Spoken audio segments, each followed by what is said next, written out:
Que le Seigneur Jésus-Christ nous bénisse abondamment. Ça fait un bon moment que Dieu a insisté que nous puissions parler sur un grand thème. Autel contre autel. Autel contre autel, c'est un thème que nous avons commencé et les enseignements que nous sommes en train de révéler au peuple de Dieu, ce ne sont pas nos enseignements à nous. Ce sont les enseignements qui nous ont été révélés par le Saint-Esprit et nous étions comme des élèves à l'écoute du Saint-Esprit en train de tout noter. C'est la raison pour laquelle vous nous verrez en train de vous développer progressivement selon ce que le Saint-Esprit nous a révélé pour vous. Alléluia. Voilà. L'objectif de ces enseignements, nous visons 4 objectifs. Le premier objectif, c'est que tu sois capable d'identifier les autels dans ta famille, que tu sois capable pas seulement d'identifier, de te lancer dans les combats pour combattre les autels maléfiques de ta famille et pas seulement de combattre. Troisième objectif, c'est de révoquer, d'annuler toutes sortes de malédictions dans ta famille ou dans ta vie. Et quatrièmement, être capable d'ériger des nouveaux autels, des autels de bénédiction, des autels bénéfiques pour ta vie, pour ton ministère, pour tes enfants, pour ta famille. Voilà un peu les objectifs sur lesquels nous sommes en train de tourner autour de ces enseignements. Et aujourd'hui, nous allons parler, c'est une suite logique. Tu veux comprendre ce qu'on a dit précédemment, tu veux comprendre c'est quoi un autel, il faut rentrer sur les enseignements précédents. Là, tu comprendras c'est quoi un autel. Aujourd'hui, nous sommes en train d'évoluer avec un sous-thème, la malédiction. Alléluia. La malédiction. Beaucoup aujourd'hui, ils ont une fausse information autour de la malédiction. Par exemple, beaucoup ne savent pas comment est-ce que la malédiction fonctionne. Beaucoup ne savent pas comment est-ce que la malédiction opère. Beaucoup ne savent pas comment est-ce que la malédiction agit dans la vie de l'homme. Et pourquoi nous sommes en train d'étudier tout ça pour être capable de révoquer cette malédiction dans notre vie. Alléluia. Nous avons une deuxième catégorie, c'est la catégorie de personnes qui ignorent que la malédiction existe réellement. Beaucoup de personnes ignorent que la malédiction existe réellement. D'autres encore, ils ont la connaissance de la malédiction, mais ne croient pas que la malédiction existe et travaille réellement. Oh Jésus. D'autres croient que la malédiction existe, croient que la malédiction travaille, croient que la malédiction peut s'exercer sur la vie de quelqu'un, mais une chose, ils négligent des petites choses sur la malédiction. Or, en négligeant des petites choses sur la malédiction devient comme des renards qui détruisent beaucoup de champs, qui amènent le chaos dans les vies des hommes de Dieu. Oh Jésus-Christ. Vous avez déjà vu un homme de Dieu qui monte en dimension. Plus il monte en dimension, à un moment vous apprenez seulement que non, cet homme-là a chuté. Une chute terrible. Et personne ne peut comprendre comment est-ce que cet homme est parvenu à chuter comme ça. Tout ça, ce sont des malédictions liées aux autels maléfiques qui ont été érigés contre nous et contre nos familles. Oh Seigneur Jésus, soutiens-nous. Oh Jésus. Beaucoup n'ont pas de connaissances. Ça, c'est une autre catégorie de personnes que j'ai entendues de gauche à droite. Beaucoup n'ont pas la connaissance sur la malédiction et ils ont une connaissance déséquilibrée autour de la malédiction. Beaucoup ne savent pas identifier, ne savent pas reconnaître la malédiction. Oh Jésus. C'est juste pour vous dire que même un médecin, pour qu'il parvienne à soigner, pour qu'il parvienne à donner de médicaments qu'il faut à la maladie, il faudra que le médecin soit capable d'identifier. Je dis bien d'identifier la maladie dans ton corps pour te donner les produits qu'il faut. Alléluia. Mais il y a aussi une certaine catégorie de personnes, eux voient la malédiction partout. Ces gens-là sont aussi déséquilibrés d'une manière ou d'une autre. Ils voient la malédiction partout et en tout. Ça, c'est un problème sérieux. C'est un problème très sérieux. Maintenant, retenez quelque chose. La malédiction, en réalité, c'est une réalité spirituelle. Cette réalité spirituelle n'est pas matérielle.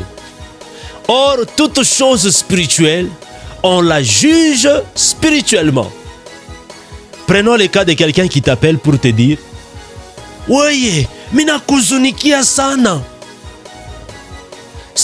Le huzuni là que la personne exprime par la bouche, ce huzuni là, tu ne peux pas détruire ça ou déséquilibrer ça par un geste physique. Non, il faut déséquilibrer ça spirituellement. Tu détruis ça spirituellement. Si le Saint-Esprit t'exige de poser un acte physique, à ce moment-là, tu peux poser un acte physique. N'interprétez pas mal ce que je veux dire. C'est-à-dire, en d'autres termes, quelqu'un qui te dit « Mina kuzunikia sana kwa bila unanifanshia ».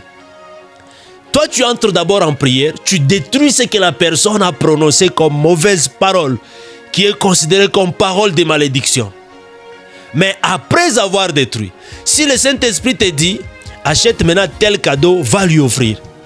Va poser ensuite cet acte physique-là. Tu verras ce que le Seigneur te fera de toi ou de ta vie en retour. Alléluia. Nous allons essayer de rentrer un peu dans le passé, dans l'histoire de la Bible. Parce que pour comprendre d'autres termes, il serait mieux de consulter la Bible pour voir pour la première fois quand est-ce que le terme a été utilisé. Je rentre dans la Bible. J'entre dans la Bible, je suis dans Genèse chapitre 3, versets 14 à 17. Mais il y a une autre vérité que nous tous nous devons savoir, c'est que aucune malédiction n'est éternelle. Je dis bien, aucune malédiction n'est éternelle. Chaque malédiction a un début et elle a une fin. À une seule condition, si tu te décides, toi, de t'élever et de mettre fin à une malédiction, certainement, cette malédiction prendra fin. Et pour la première fois, nous allons lire la Bible. L'Éternel Dieu dit au serpent, « Puisque tu as fait cela, tu seras maudit. Entre tous les bétails, entre tous les animaux des champs, tu marcheras sur ton ventre et tu mangeras de la poussière tous les jours de ta vie. Je mettrai inimitié entre toi et la femme, entre ta postérité et sa postérité. Celle-ci t'écrasera la tête et tu lui blesseras le talon. Et il dit à la femme, j'augmenterai la souffrance de tes grossesses. Tu enfanteras avec douleur et tes désirs se porteront vers ton mari, mais il dominera sur toi. Et il dit à l'homme, puisque tu as écouté la voix de ta femme et que tu as mangé de l'arbre au sujet duquel je t'avais donné cet ordre, tu n'en mangeras point, le sol sera maudit à cause de toi. C'est à force de peine que tu en tireras ta nourriture tous les jours de ta vie. Alléluia. En essayant de lire cet extrait de la Bible, vous comprendrez que c'est quand Dieu était fâché contre la désobéissance de l'homme et la colère de Dieu a poussé Dieu, pas à maudire l'homme, pas à maudire la femme, mais à maudire le serpent. Déjà, retiens que ton Dieu, le Tout-Puissant, ton Créateur, il était incapable de te maudire. Il n'a pas su te maudire toi. C'est la raison pour laquelle il s'est limité à maudire les serpents. Maintenant, écoutez, il y a quelque chose qui me passe par l'esprit. Je souhaite qu'on comprenne bien, selon d'autres versions, ce que veut dire le mot malédiction. Dans Louis II, la Bible dit « tu seras maudit ». Bible catholique Crampon, la Bible dit « tu seras maudit ». Bible Semeur, tu seras maudit. Je t'ai maudit, sois maudit de tous les animaux, sois maudit, maudit, tu es maudit, tu es maudit, tu es maudit, tu es maudit. Plusieurs versions de la Bible utilisent le verbe maudire, maudire, maudire. Alléluia. C'est quoi au finish la malédiction? Quand nous prenons ces termes-là en hébreu, malédiction veut dire Mera. Mera. Mera. C'est là que, selon l'histoire, j'ai entendu ma fille en train de lire l'histoire des Naomi, avec ses belles filles. Naomi qui a fini par dire, je suis Mara, appelez-moi Mara, pour dire malédiction. Alléluia. Et en hébreu, ça signifie Mera, qui veut dire aussi Kalash. Vous pouvez appeler Mera ou Kalash. Mera ou Kalash, qui veut dire quoi en français? La condamnation sévère. Quand quelqu'un dit que je suis sous la malédiction, c'est-à-dire tu es sous la condamnation. Tu vis de la condamnation. Bien-aimé, la malédiction, c'est un mystère que nous devons comprendre de près. La malédiction, c'est un mystère que nous devons comprendre de près. Nous devons comprendre ses effets. Et pour être capable de condamner cela, la malédiction, je l'ai dit, Mera ou Kalash, qui signifie condamnation sévère, condamnation dure, un serment ou un engagement à ce que les malheurs arrivent dans la vie de quelqu'un. Un engagement. Si tu oublies, si tu ne sais pas, je te rappelle, pendant que toi tu manges, pendant que toi tu respires, à défaut même pendant que toi tu penses que la vie que tu mènes est un peu difficile, retiens qu'il y a de ces gens-là qui voient que tu mènes une bonne vie. À ce moment-là, ils prennent des résolutions, ils font des serments, ils prennent des engagements pour que les malheurs t'arrivent dans ta vie. Oh Jésus. Kalash ou Mera, qui veut dire l'imprécation. Maudire quelqu'un avec le zèle, avec passion, c'est maintenir quelqu'un dans une rude. Oh Jésus-Christ, tu es Seigneur. Je prends Nombre chapitre 23, le verset 8. Nombre chapitre 23, le verset 8. Que nous dit les Écritures? Les Écritures nous disent ceci. Nombre 23, le verset 8. Je prends juste le verset 8. Regardez, je voulais juste encourager quelqu'un avec ces versets. Comment maudirais-je celui que Dieu n'a point maudit? Comment serais-je irrité quand l'Éternel ne point irrité? On a engagé un prophète pour maudire les enfants d'Israël. Maintenant, écoutez ce que le prophète parvient à dire. Le prophète dit, comment là? Moi Balak, moi le prophète, comment je peux maudire un peuple qui est déjà béni par Dieu lui-même? Ma soeur, mon frère qui m'écoute, retenez que si tu es béni par Dieu, aucune personne ne peut s'élever pour te maudire. Waouh! Waouh! Tu n'as pas compris. Si tu m'as compris, tu pouvais écrire beaucoup d'amen là. Si Dieu t'est béni, aucune personne ne peut s'élever pour te maudire dans ta vie. D'ailleurs, je te rappelle, notre grand Dieu, le créateur du ciel et de la terre, c'est lui-même qui nous a créés. La personne à qui nous appartenons entièrement. L'homme à qui nous appartenons totalement. Cet homme-là est incapable de nous maudire, nous. Il est incapable de nous maudire. Pourquoi un homme peut maintenant nous maudire? Quelqu'un va dire, oh, comment Dieu est incapable de nous maudire. Laissez-moi vous révéler. Astrid, deux choses, ça va. Regardez la caméra. Ça continue. Je m'envoie ville, je suis inquiété. Son n'est pas qu'à couler. Dieu a créé l'homme à son image. Je suis en train juste de vous révéler que Dieu ne peut pas maudire un homme. Dieu ne peut pas maudire un homme. Pourquoi? Parce que pour Dieu, maudire un homme, c'est se maudire soi-même. Pourquoi? Parce que l'homme a été créé à l'image de Dieu. Toutes les créatures que nous avons sur la terre, Dieu les a créées par la parole. Dieu lui-même a pris la décision de les créer. Mais pour arriver à créer l'homme, Dieu a fait un effort d'organiser une réunion. Une grande réunion s'est tenue au ciel, disant que non, cette fois-ci, faisons l'homme à notre image et à notre ressemblance. Alléluia.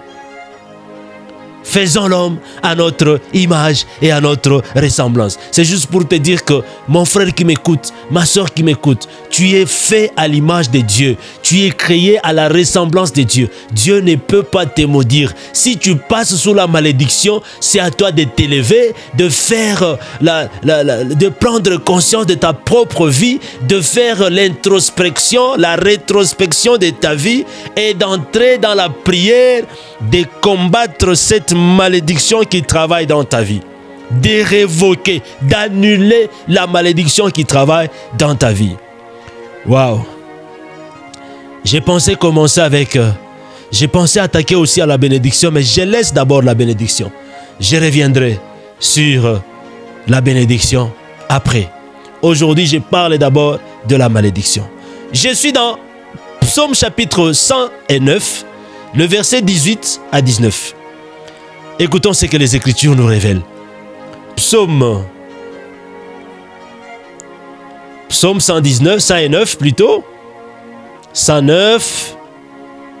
Voilà, le verset 18, 19. On nous parle de la malédiction. Qu'il revête la malédiction comme son vêtement, qu'elle pénètre comme de l'eau dans son intérieur, comme de l'huile dans ses os. Oh Jésus, Jésus, Jésus, Jésus, Jésus. Là c'est le psalmiste qui nous dit, il aimait la malédiction, qu'elle tombe sur lui. Il ne se plaisait pas à la bénédiction, qu'elle s'éloigne de lui. Bien-aimé, je voulais te révéler une chose. Tu dois envier la bénédiction. Tu dois te plaire de la bénédiction. Pourquoi? Parce que si tu te déplais de la malédiction, si tu ne te plais pas de la malédiction, retiens que c'est la bénédiction qui va te suivre dans ta vie.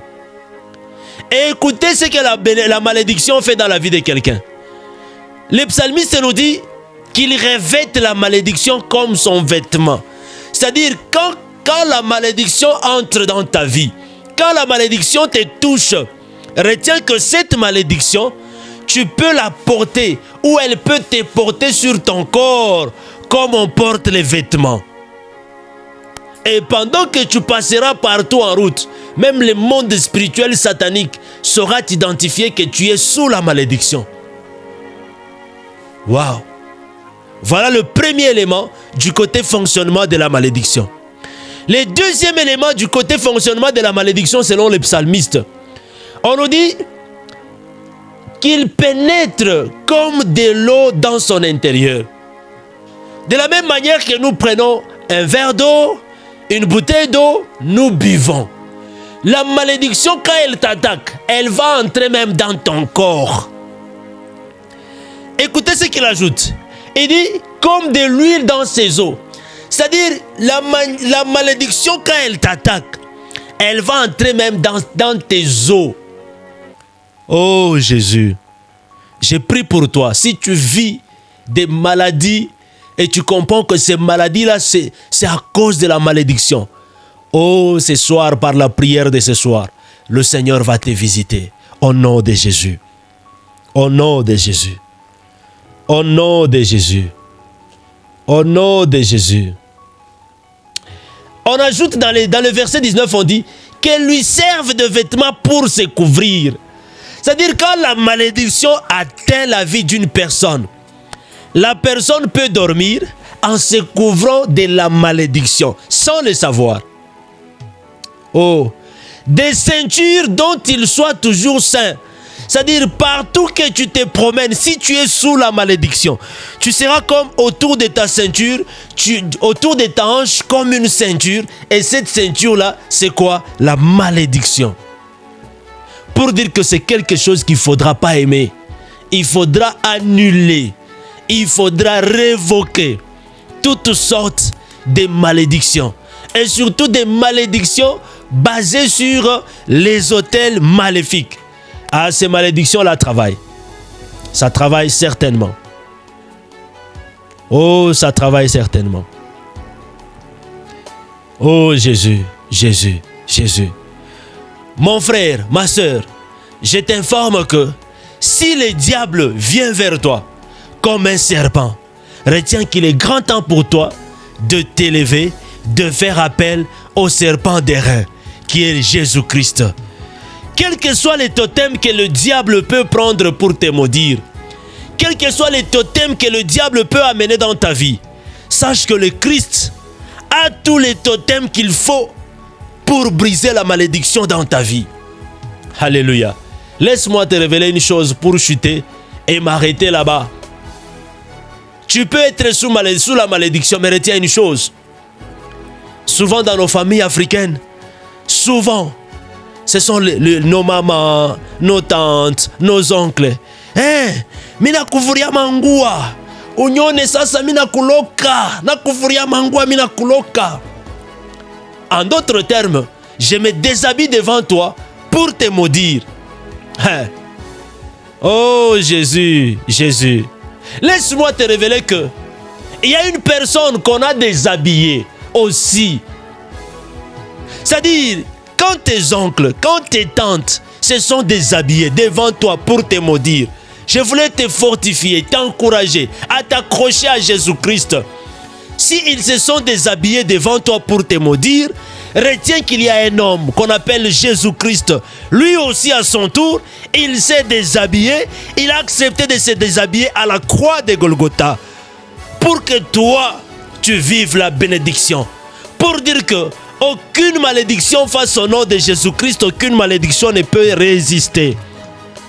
S'il y a des personnes qui ont mal parlé contre toi, retiens que, t'inquiète pas, à la croix, le Christ a aussi parlé en ta faveur. Il a dit juste une petite phrase. Tetelestai, en grec. Tetelestai. Tetelestai qui veut dire tout est accompli. C'est-à-dire, y compris ta malédiction, elle est accomplie. Elle est accomplie à la croix de Golgotha. C'est à toi de croire certainement à l'œuvre que le Christ a accomplie à la croix. Si tu ne crois pas à l'œuvre que le Christ a accomplie à la croix, tu ne vivras pas le résultat ou les bénéfices de l'œuvre de la croix. C'est un message aussi pour t'encourager. Pour t'encourager, toi qui passes des moments difficiles sous la malédiction. Tu sens que tu as vraiment besoin de prier avec nous. N'hésite pas de prendre notre contact. Nous avons notre groupe WhatsApp, la communauté internationale Les Champions par Christ, là où nous prions chaque jour, matin, soir, matin, soir, matin de 5h à 6h et le soir de 21h à 22h. N'hésite pas de prendre notre numéro, nous allons prier ensemble. Nous étions en train de parler de la malédiction qui est un sous-thème qu'on a pris dans les grands thèmes autel contre autel. Et vous savez quoi? Si le père est maudit, c'est facile que la même vie que le père vivait puisse entrer dans la vie des enfants. Essayez d'établir le tableau de votre famille. Regardez la vie de votre père. Regardez la vie de votre mère.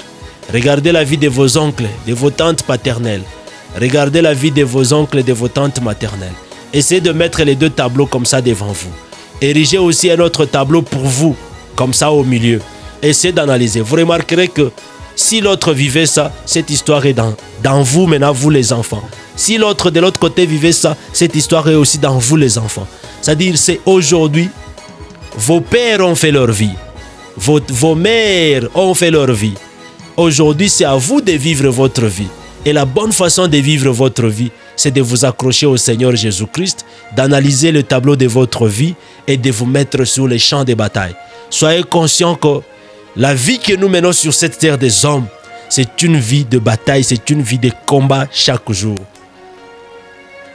Tant que tu ne prends pas soin de ça, tu ne fais que brandir tes diplômes, tu ne fais que brandir tes connaissances, tu ne fais que brandir tes capacités. Tu ne peux pas vivre l'émergence sur cette terre des hommes. Ton âme peut être sauvée. Tu peux être sauvé. Attends le salut de Jésus. Attends le retour de Jésus-Christ pour partir avec lui. Mais tu ne vivras jamais une vie heureuse sur cette terre des hommes. Pourquoi? Parce que la malédiction travaille sur toi. Que Dieu te bénisse abondamment. N'hésitez pas de nous écrire.